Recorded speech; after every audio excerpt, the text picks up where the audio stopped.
This is Beyond the Big Screen podcast with your host, Steve Guerra.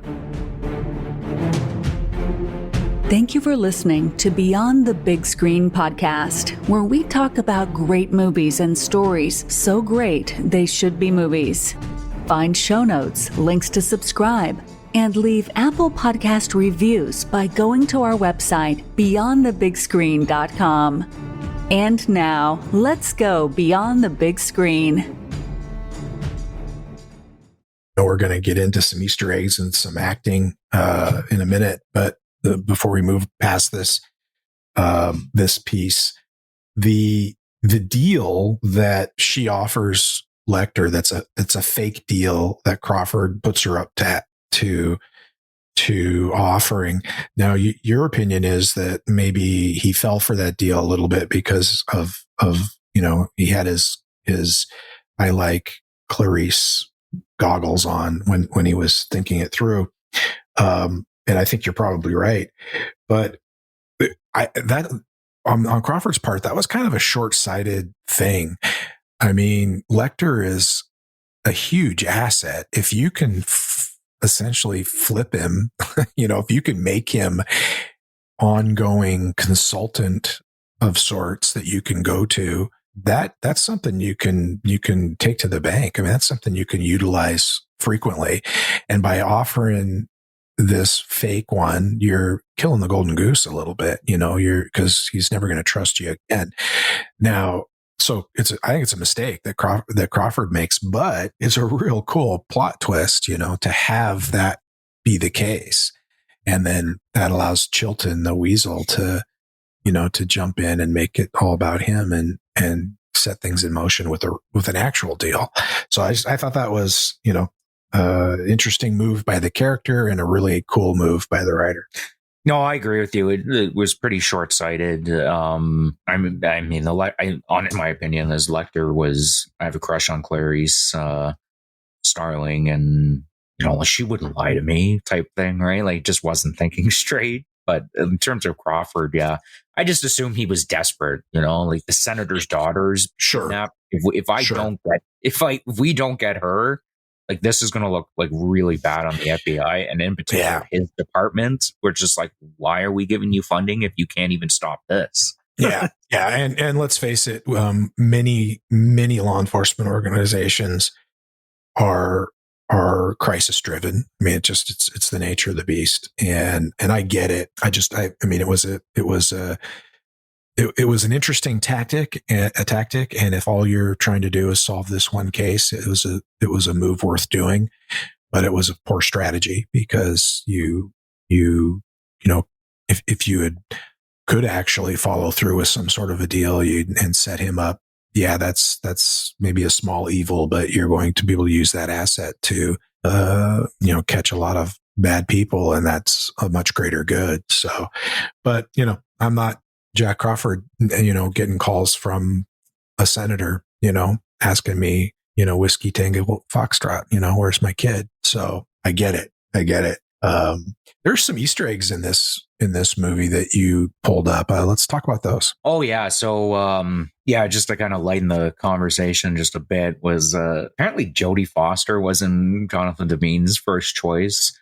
Jodie apparently had read the book, Silence of the Lambs, and she loved it. And she thought, like, oh, this is like the perfect role for me. And I mean, just knowing Jodie Foster, like, kind of checks all the boxes, especially the whole, like, being the female in the male dominated world or whatever. Because Jodie Foster's always been kind of very outspoken about her politics, and usually her left leaning type politics.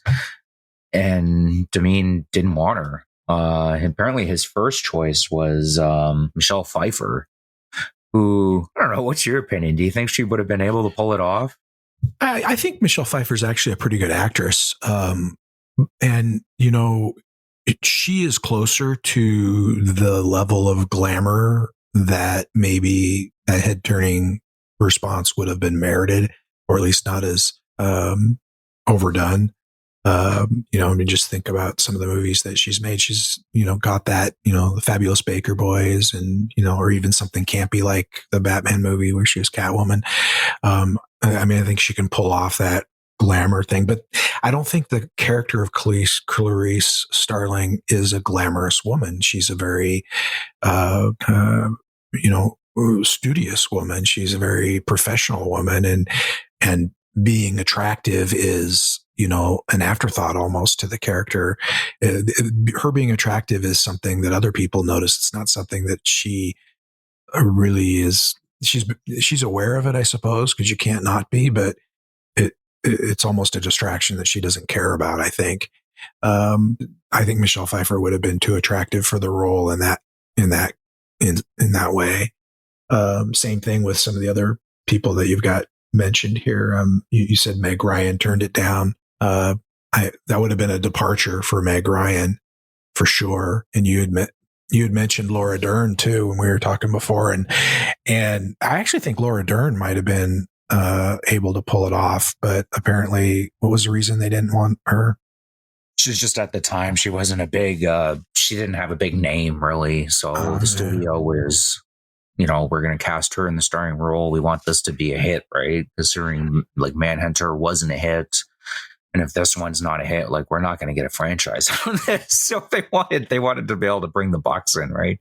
And Jodie Foster had won an Academy Award, so like eventually it was. I remember now. It was for The Accused. She was a victim of sexual assault, and that was a very nuanced film. That was a good movie. McGillis was the prosecutor in that.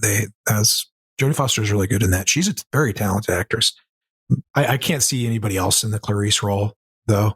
You know, it's kind of like the Will Graham role. I can only see William L. Peterson as Will Graham, even though Edward Norton's a fine actor, and I don't know who the guy is that played him on the TV show, but I'm sure he's a good actor too. But when you say Will Graham, I think William L. Peterson. When you say Clarice Starling, Jodie Foster, I just that tells you had good casting when you can't see anybody else in the role. Yeah, and it's funny because the director didn't see it, right? You know, it took Jodie Foster fighting to get this role, which is crazy because she won an Oscar. Like, you figured, like, oh yeah, slam dunk. She wants to do the role. And Michelle Pfeiffer, I think, is a bizarre kind of choice because, like, a big part of Clarice's character is the fact that she's kind of a hick. And I can't see Michelle Pfeiffer or Meg Ryan pulling that off. Laura Dern, I can kind of see pulling it off, but Michelle Pfeiffer and Meg Ryan, I can't see them pulling off the hick where Jodie Foster pulls it off perfectly, where you can, well, we'll get into acting in a little bit, but. Well, the knock on Laura Dern, aside from box office appeal, I guess, that you pointed out, is she's a taller woman. And so one of the things that Demi really does in this film is, you know, highlights the diminutive stature of Clarice Starling. And Jodie Foster, you know, isn't as tall.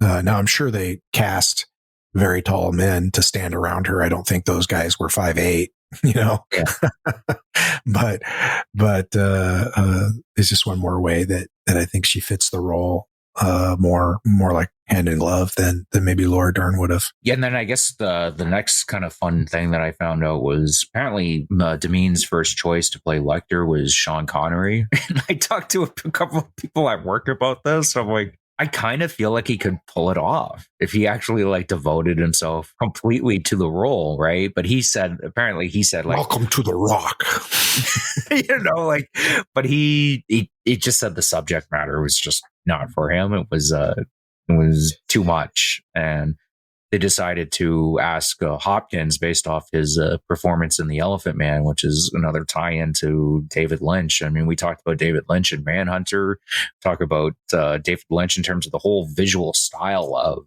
Silence of the Lambs and how it's very reminiscent of Twin Peaks. And, you know, here's David Lynch again. It's like almost maybe he should have directed one of these movies. And, I don't think he would have. It would have been interesting to see him direct one of these Hannibal movies. I don't know. It definitely would have been very different. So apparently Hopkins, he read the script. At first, apparently he thought it was like, he saw the title, he thought it was like a kid's story. He's like Silence of the Lambs. You know, it kind of does sound like a kid's title for, you know, like a short story or what have you. And then apparently he, you know, after reading like the first 15 pages, he's like, this is the greatest role ever. It's like, I'm going to have so much fun with this. And he sat and had a dinner with Demeen, and they're like, "Yep, you got the role." I'm surprised they didn't explore Brian Cox just based on the fact that he played the character so well in a very different way, but so well in Manhunter. So, but we can talk more about that when we get into Anthony Hopkins' portrayal. Initially, apparently, was Gene Hackman was going to direct the movie, and he was going to star in it too. Well, not star, but he was going to play the role of Jack Crawford also. And obviously that didn't happen. I mean, I love Gene Hackman. I've talked about how French Connection is probably one of my favorite movies of all time. And Gene Hackman, everything I've read about him just personally, from his personal life, seems like a really, really cool guy. And like I pointed out, I really enjoy him as an actor. I love a lot of the stuff that he's done, but I can't see him playing Jack Crawford. He's he's one of those guys that he looked old when he was like 20. Do you know what I mean? Like he definitely did. He's looked like the 50-year-old guy since he was 30. And I just can't see where the guy, I'm drawing a blank on his name right now. The guy that plays Jack Crawford in Silence of the Lambs. Scott Glenn. Yeah, he just looks like the stereotypical like older guy that every girl finds attractive. Like he's just a good looking guy. Yeah, Scott Glenn's a good looking guy. I mean, I don't know that he's drop dead gorgeous type of guy. I mean, it's hard to judge, but I mean, you don't have to be gay to look at a guy and say he's an attractive guy, right? And he certainly is. But women a lot of times are different than men in the way that their attraction works. And I mean, I think Gene Hackman would have been fine in terms of having women being attracted to him, particularly the Clarice character, because I think it would have been more about who he was and his personality and then the interactions and so forth. And as you point out, Gene Hackman can act. I mean, he can be almost anything, I mean, he's good in every movie I've seen him in. And I think the bigger difference would have come into effect if he had directed it, because I imagine he would have had a different style than Demi did. And so the movie would have had a different feel probably. But I didn't know that about Hackman. That's interesting. Yeah, I have a feeling if he directed it, the pacing would probably be a little bit more kinetic, is the word I would probably describe it. Where to me, it's very, it's not that the movie drags. Like at no point was I looking at my watch like, oh, is this, you know what I mean? Like one time, but there's definitely like a pace to it where it's slower, right? It's more like I think his Lecter would have been closer to Brian Cox's Lecter than the way that Hopkins played it. And you brought up something earlier about, is this a police procedural? Is this a thriller? Is it a horror? And the answer is yes. It's very much a hybrid film. It has elements of all of these in it. And we talked about this, we made this comparison when we were talking about Manhunter, and that is that Lecter, as played by Anthony Hopkins, is much more monstrous. He's much more horrific. He's much more, you get to see him at his core self in this film. I mean, he's biting people and, skinning their faces and, all kinds of horrible things. In Manhunter, he's declawed a little bit. He's behind the bars. He's still smart and manipulative, but he's much more cold and calculating and chilling as a character. Whereas Anthony Hopkins is a little bit more sophisticated and urbane, and at the same time, when he descends into being violent, it's horrific. You could call it horror. I mean, you're the horror guy. I don't watch horror movies really, but it has elements of horror in it. And so it's interesting how the same character is played differently by two different actors. And if Hackman had been cast as Lecter, I think his portrayal might have more closely mirrored Brian Cox's from Manhunter than maybe, how it was played by Hopkins. I could be wrong. He could have gone full on Hannibal the Cannibal. I'm of the opinion straight up the Silence of the Lambs is a horror film. I think this is where the term thriller comes from, because it won an Oscar, and horror films don't win Oscars. Those are those nerdy Exorcist did. The Exorcist did, but the like it's always, I don't know, Hollywood types have always kind of looked down on the horror genre. So I think this is where the term thriller started coming about, because it's nobody wanted to describe Silence of the Lambs as a horror film. So they're like, oh, no, this is like a thriller. It's different than a horror film. And I'm like, this is a horror film. Straight up. Like, you have a cannibal, you have a guy that skins people alive, and you have a girl that's stuck in a well for a big chunk of the movie, and we don't know what's going to happen to her. This is a horror film. Steve here. We are a member of the Parthenon Podcast Network, featuring great shows like James Early's Key Battles of American History podcast and many other great shows. Go over to parthenonpodcast.com to learn more. And here is a quick word from our sponsors.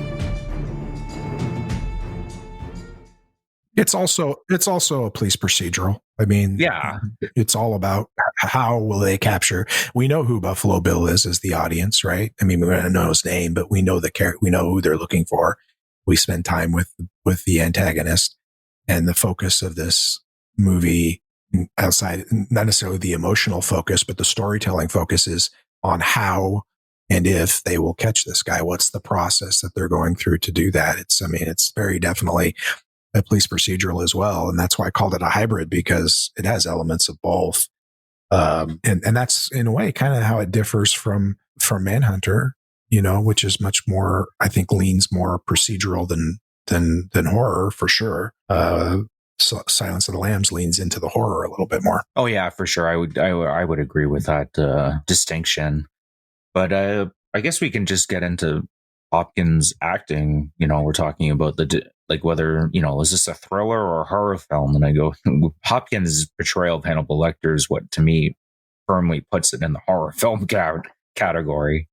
We talked about Cox early on the previous episode with Manhunter, and we both mentioned we preferred Cox's portrayal of Hannibal Lecter in the sense of he was more unnerving because he felt like a real person, where Hopkins kind of brings more of a fuller, I don't know, almost kind of a hammy aspect to the Lecter character. But if you read the book, this is who kind of Lecter is. And it's just by the nature of the story itself. Whereas in like Red Dragon and Manhunter, the Lecter character, there's just less of him in it, right? And both in the novel and in the movie. Whereas Silence of the Lambs, this is kind of where the Lecter character becomes more whole. You have to bring more to the character, right? So like we see that, like, Hannibal Lecter's kind of in a weird kind of way, is kind of a fun guy to a degree. Like you can see, like you could kind of see, like he does have a sense of humor. He's like intelligent. He's there's certain aspects of his character where you're like, yeah, I totally get why people want to talk to this guy and get to know him better, right? Because he is a fascinating character, where Brian Cox's character served the purpose of, this guy's an evil genius, obviously, and he's very unnerving. Hopkins he had to bring like different, like other aspects of the character forward, right? Because that's what the novel did, and there's just more screen time for him, right? So, well, he's a much more active character in this story. Yeah. Much more participative as well. And, just preferring Cox's rendition of the character does in no way take away from how incredibly well done Hopkins' version of Lecter is. I mean, he deserved the Oscar that he got. And whereas I liked the Brian Cox Lecter better, Hopkins' version was more fun. He was more grand. He was more grandiose. He was more, but it was a different kind of film. And so it made more sense. And like you said, he's got more time on screen. He's a more involved character than he is. I mean, really, the core of this movie is about the interactions between Starling and Lecter. That's really the big focus, right? And so it makes sense that he would bring more of who that character is out and show him. And so I think he did a fantastic job. I think Anthony Hopkins is a great actor. He's in some of my favorite movies, and he really brings Lecter to life here. And there's a danger, like he could have been cartoonish, and And if you just told somebody what the character does in the movie, it might even sound cartoonish, you know, might sound over the top, but the way he plays him is not. And it's it's still believable. It's not as believable as Brian Cox's character, but that's just the nature of the story. I think he absolutely deserved the Oscar that he got. People just know who Hannibal Lecter is now, right? So he's almost kind of like a Freddy Krueger type character. And so some of the stuff that you see in the movie, like him doing like the lip sucking thing when he's like, like that comes across as corny. But the reason it comes across as corny is fava beans and a nice Chianti. You know, like the reason it comes across as corny is because it's just been copied like a gazillion times in so many different ways, and it's been in like comedies, but at the time that was absolutely terrifying for people. Mm-hmm. You know, and nobody else had really done a portrayal of a serial killer in such a 3-dimensional way as Hopkins had done until Silence of the Lambs. That's where we start getting into, I would argue, like Silence of the Lambs comes about, and this is when people really start getting into, I really want to try to understand like the psychology of a serial killer. I want to make this serial killer like one of the main stars of the film or the book. And then there's just endless copycat movies and copycat novels from this point on. And what do you think about that, Frank? I'd have to look at publication dates and so forth to be sure, but I think you're onto something. Hollywood for sure is a copycat industry. And so is crime fiction writing. I mean, fiction in general, people look at what's working and they emulate it in some fashion. But there also was a big, throughout the 80s and 90s, a big spike in interest in true crime, and specifically serial killers is where a lot of that began, and people started looking into it and getting, there are documentaries and I mean, a lot of true crime books, Anne Rule type books and things like that. So I think you're probably onto something that if this didn't get it rolling, it certainly was an accelerant. Yeah. And then, unfortunately, probably for a lot of these people, they start researching some of these guys and then they realize pretty quickly, it's like, yeah, they're not Hannibal Lecter. There's some really smart guys, smart of them, but a lot of them are they're not very smart. And you'd be absolutely shocked by just their motives and just how dumb it is. Like dumb, but it's horrifying what they were doing, obviously. But yeah, the genius serial killer that writes PhD theses, it's not something that really exists. Like I'm sure there's examples of it, but not like Hannibal Lecter. I mean, that's why he's a cool character too, right? Because he's not really real, right? So you can kind of enjoy his performance from a distance. Yeah, no question. You look into the Green River Killer, right? If you guys are interested, I believe he has the highest body count, and you would, he's definitely not Hannibal Lecter. Let's just say that there's nothing really interesting about the guy. Yeah, I can't think of any that really are. He's a very, very much a fictional character, but so enjoyable, and for the reasons that you point out. And the thing that a lot of like writers will do is they'll put a lot of effort into their protagonist, their hero. And a lot of times the villain is very one-dimensional and very cardboard villain, they're doing this because they're evil, And if you look at the movies, at least in the crime genre, that have been wildly successful, you almost always will find that a big, at least one essential ingredient is a compelling, 3-dimensional, very fleshed out, interesting villain. And, a good villain makes sure, it's just like in sports, right? I mean, a good opponent makes you better, right? And it's the same thing with a protagonist and an antagonist. When you pit your good guy against a well-drawn bad guy, a challenging bad guy, it makes the good guy better too.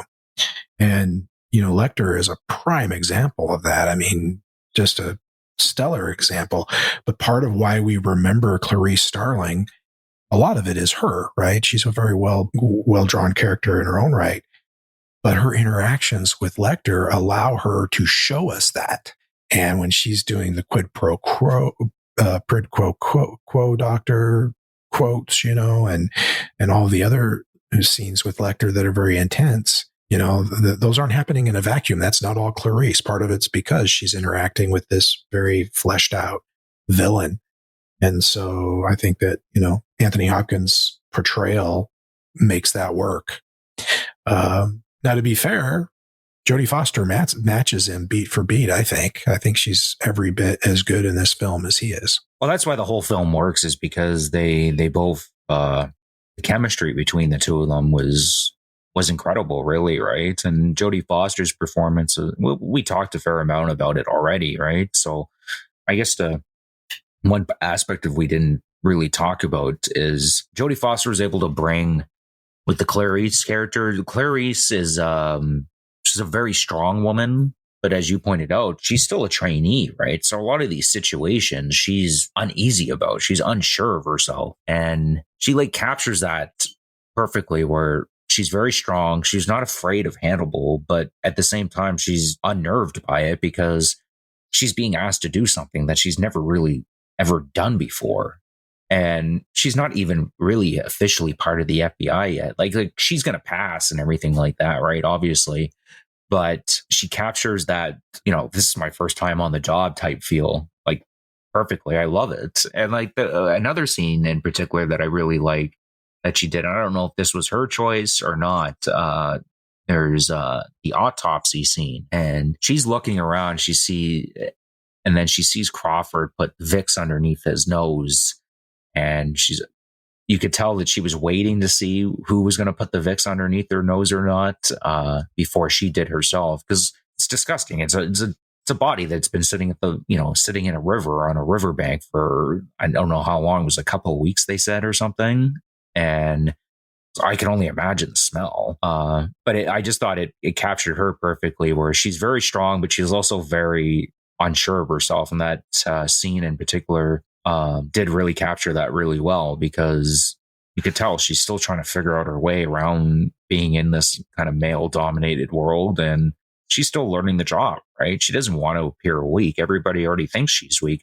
She's about 3 feet shorter than everybody else, and she's a woman. Yeah, but she makes up for the physicality dimension by number one, being in good shape, right? I mean, you see her running at the beginning, and she's engaged in physicality in different places throughout the film, but she uses her brain. And I mean, a little bit later, or I guess a little bit earlier, in that scene, she clears out the room. The room is full of local cops and everybody hanging around for the autopsy, and she gets rid of all of them very masterfully. And that shows that she is, she's smart enough to play to her strengths. She knows she's not going to bully them out. So she kind of she's forceful, but she's also complimentary, and she's compassionate as well in the way that she handles it. But she handles it, and she doesn't take no for an answer. She, they all kind of stand around and look at her for a second, and she, says, "No, get on out of here," kind of thing. So, I think Clarice Starling is destined to be a phenomenal FBI agent in whatever way she chooses to go, if she wants to be in the behavioral science unit or wherever she ends up going. In about 10 years after she's been on the job, there's going to be an attack on the Twin Towers, and the mission of the FBI is going to change radically. So I imagine that character was still with the FBI in that timeline, she'd be working on, terrorists rather than serial killers, that'd be my guess. But regardless, she's got the intelligence and the drive, to do it. She's just, it's like saying LeBron James is going to be a really great basketball player, but he's only 12 right now. He still has to grow into the role. And, that's not a perfect analogy, but that's kind of where Clarice Starling is. I mean, she's, maybe in high school instead of 12, but you get my point. She is a little bit of a blue chip when it comes to her talent, but her experience isn't quite there yet, but she handles it well. And the acting is phenomenal. The accent that's just slight, but it's there. The way, like you said, that she's able to express both confidence and insecurity and vulnerability at the same time. I think she does an excellent job with that. And what I admire about the character is, the same thing that I've tried to inject into, the female character that's the main character in my River City series. And that is that despite, being vulnerable and insecure and maybe, at a disadvantage in certain aspects of the way things work because you're in a male dominated profession, she keeps on and she's very courageous. I mean, to go walking into Buffalo Bill's house at the end takes guts. To stay there when she knew who he was and to try to apprehend him instead of backing out and calling, that's the smartest thing for her to have done in that situation would have been to play off that she didn't know, to leave and go right next door and call, right? Now you're risking, he's going to go kill the girl. He's going to flee. I mean, there's a huge risk associated with that. So I guess I shouldn't say the smartest thing, the safest thing for her to have done. But instead she tries to, she forges forward. And if it was a man doing that, we'd never question it. Well, of course, that's what you do. A woman's life is in danger and this killer may escape.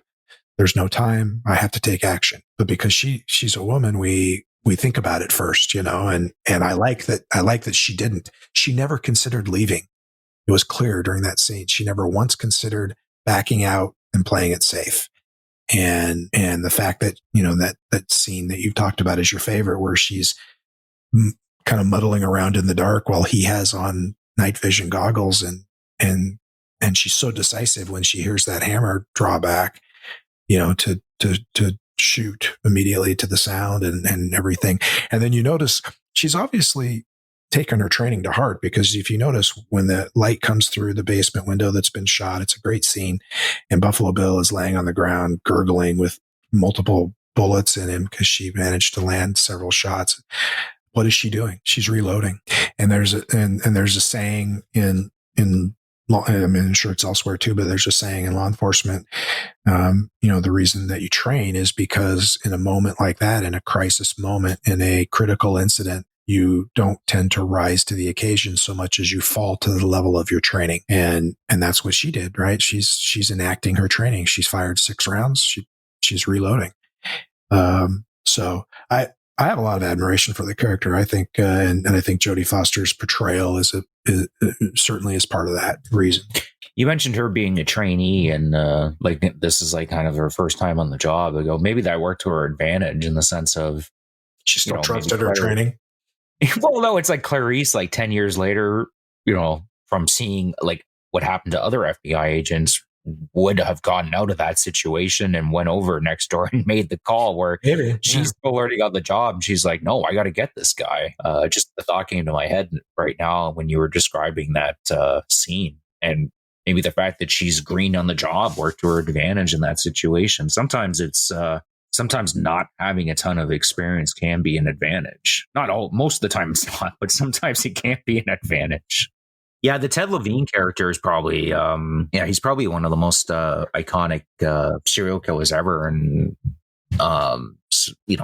in this genre of films, really did kind of just capture almost the David Lynchian quality of this character, where he's just so bizarre. Like he's trying to make like a skin suit, but he's like a hick that was like a tailor who's obviously into fashion a little bit, but he lives in a dump. Like it just kind of perfectly captured just how bizarre this Bill character is. And it captured that he has literally no idea who he is, like at all. That's the thing, that the scene that told me that the most, or that really, I think, showed that. We were talking about the ham-fisted stuff earlier with the head turning and all of that.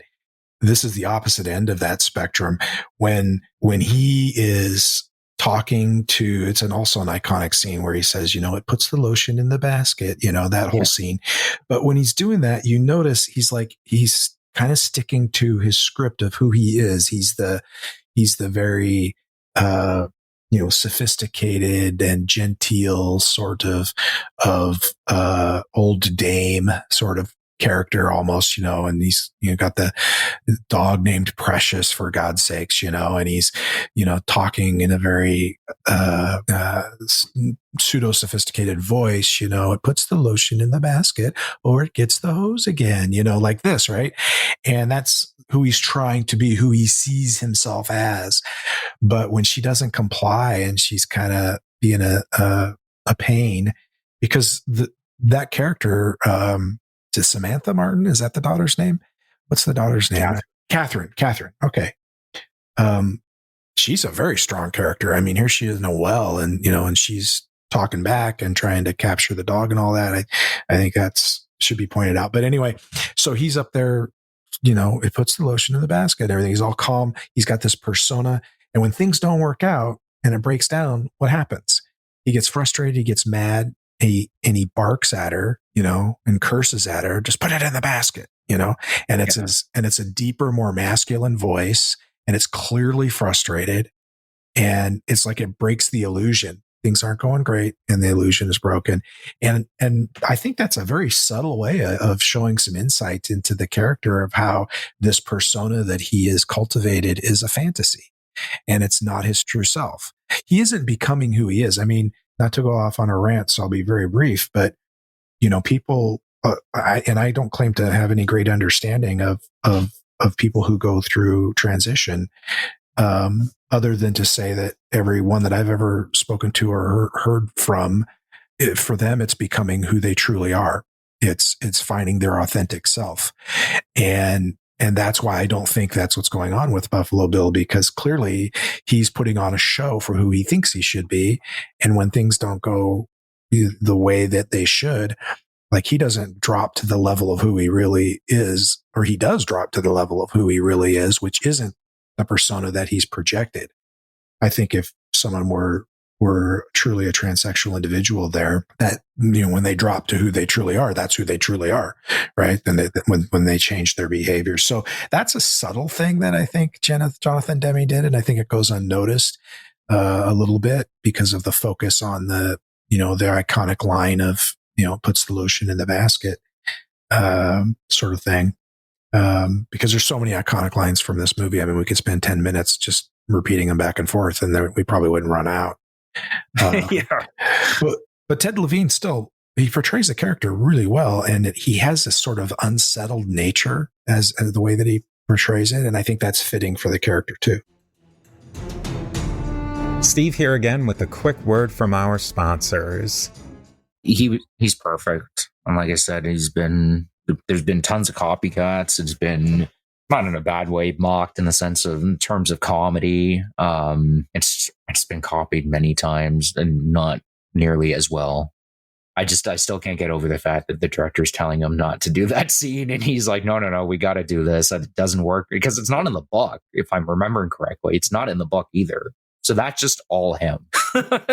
So yeah. And I mentioned that this has become so much a part of pop culture or whatever. My daughter told me a story that her car was broken down, I think, and she got her uncle to give her a ride to the drugstore. She had to pick up girl stuff. And so she's trying to decide, she's in the aisle. She's trying to decide between 2 or 3 different lotions because they didn't have her regular kind or something. I don't remember but she's taken forever. And her uncle Jeff was just frustrated about how long it was taking.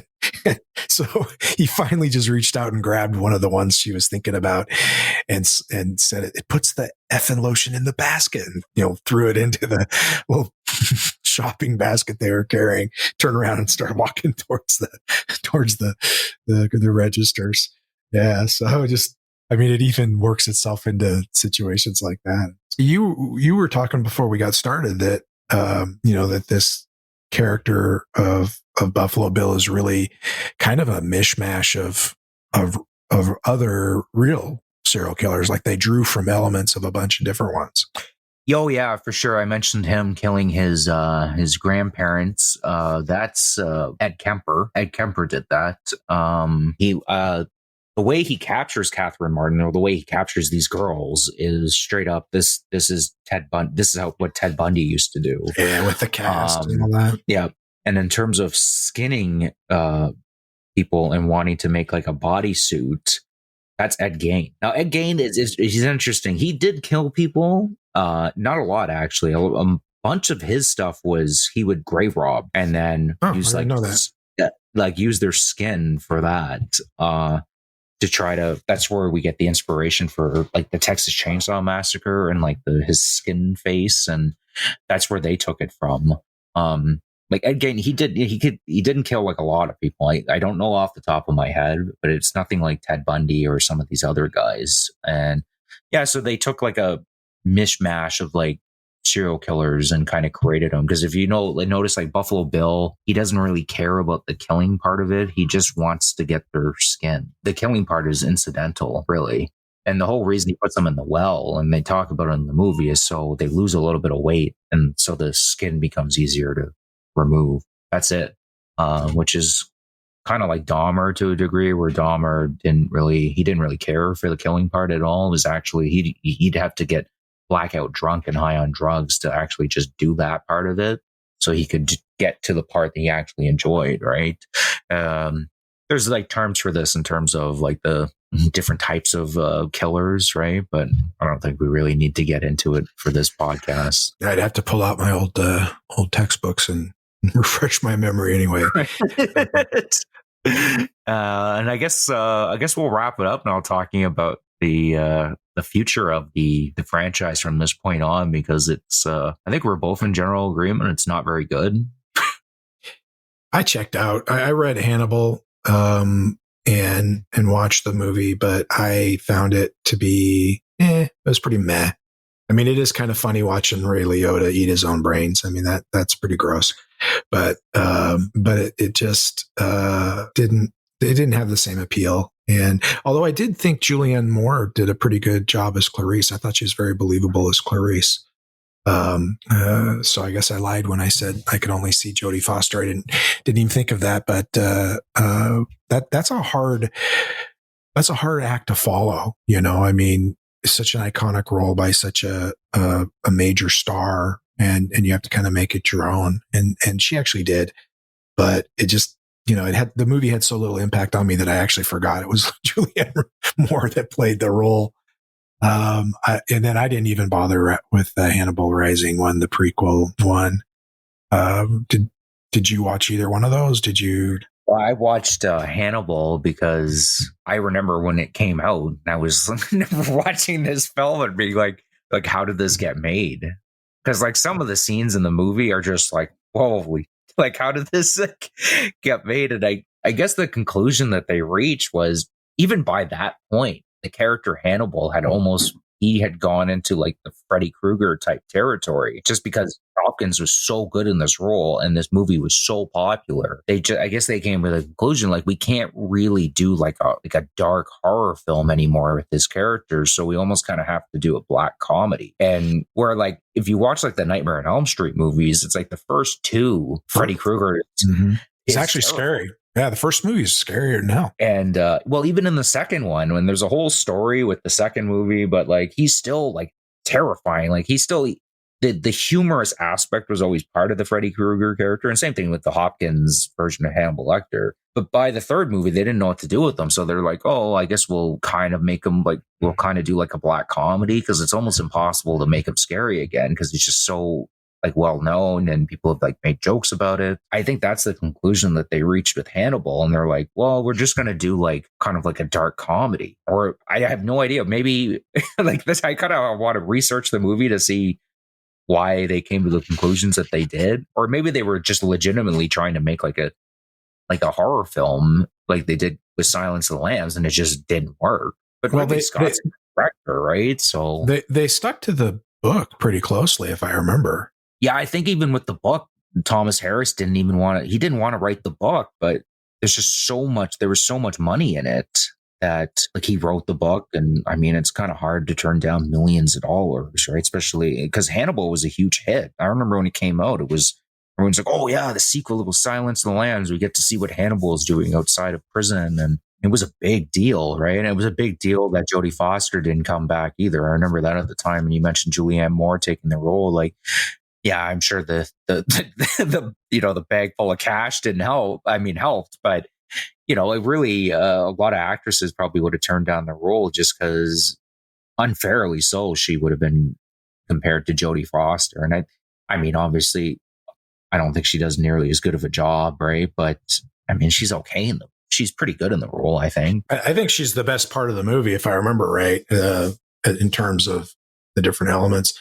But I'll be honest with you, Chris, I remember very little of that movie and very little of that book. And I was so unmoved by it that I ended up not even giving Hannibal Rising a try. And for all I know, it's a great movie, but I didn't even try it.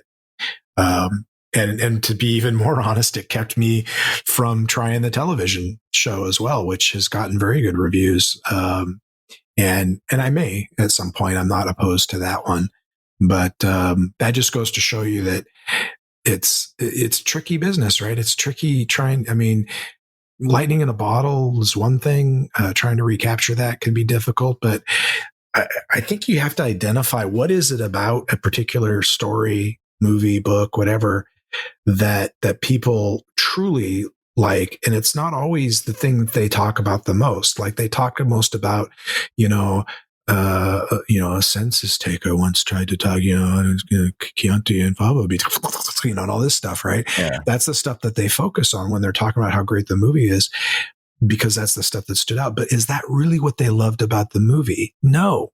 What they loved about the movie, I think, was the quid pro quo stuff, the interactions between and how tenacious and courageous Clarice Starling was.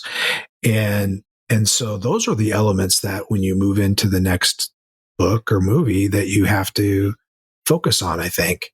And I feel like they maybe focused a little bit too much on those other things, the more over the top, grandiose things, because while it makes me laugh that Ray Liotta is eating his own brain, I don't think it's great. It's not a subtle piece of filmmaking that I'm going to point to and tell somebody, see what he did here. See how awesome this is. This scene really stands out. No. It's just funny, it's just funny. So it is funny. And the craziest part about that film is like they spent a lot of money on that film. Like if it was like a little B horror film, it's like, oh, whatever, right? Like I think they spent like $80 million on that film. So somebody, Dino De Laurentiis in the studio, decided to invest like $80 million in that Hannibal film. And that's one of the, I'm not going to even get into the final shot of the movie when he's on the plane, which is even more ridiculous than the Ray Liotta one. And they're filming this and they're like, oh yeah, good to go. And it's one of those movies that I was pushing to get it. I was pushing you. We're not going to end up doing it. Maybe down the road, really. I was pushing to do a podcast on this film just because it's just so bizarre. It's one of those films where you go, how was this made? And one of the reasons I didn't want to do it is not just because I didn't enjoy it, but honestly, I'm okay being critical. Like I was critical of several things in this film that we just talked about, right? But I don't. There's not a lot of appeal for me to just sit around and bag on a movie. And I know that's not what you were suggesting, but that's what would have necessarily had to have happened, because there wasn't much good to say about that movie. I don't think, as I recall, versus Silence of the Lambs, which is truly a very good or great movie. There's a lot of great things to point out, and there's a few things to be critical of.